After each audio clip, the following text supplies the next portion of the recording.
A4C all for Christ. పనికిమాలిన వారితో నేను సాంగత్యం చేయను, వేషధారులతో పొందు చేయను. ప్రేమమేడ కృపామేడ మా ప్రియ పరలోకపు తండ్రి, శక్తిగల మీ నామమునకు స్తోత్రములు దేవా.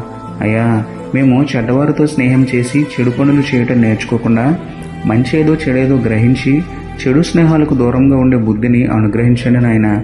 భక్తి గలవారితో, విశ్వాసం జీవితం గలవారితో స్నేహం చేస్తూ ఆత్మీయంగా బలపడేందుకు మాకు సహాయం చేయండి తండ్రి. ఇప్పటి వరకు స్వతహాగా ఎన్నో చెడు పనులు చేశాము. చెడు స్నేహాల వలన మరింత దిగజారిపోయాము. మమ్మల్ని మన్నించండి తండ్రి. ఈ రోజు నుండి చెడు స్నేహితులను దూరం పెట్టి చెడుతనమును విడిచిపెట్టి నిజ స్నేహితుడైన మీ సహవాసంలో గడిపే ధన్యత ఇవ్వమని వేడుకుంటూ, మా చిరకాల స్నేహితుడైన మీకే స్తుతులు చెల్లించుకుంటూ, నమ్ముట నీ వలననైతే నమ్మువానికి సమస్తమును సాధ్యమే అన్న విశ్వాసంతో యేసయ్య పరిశుద్ధ నామములో ప్రార్థించి పొందుకున్నాము పరమ తండ్రి. ఆమేన్.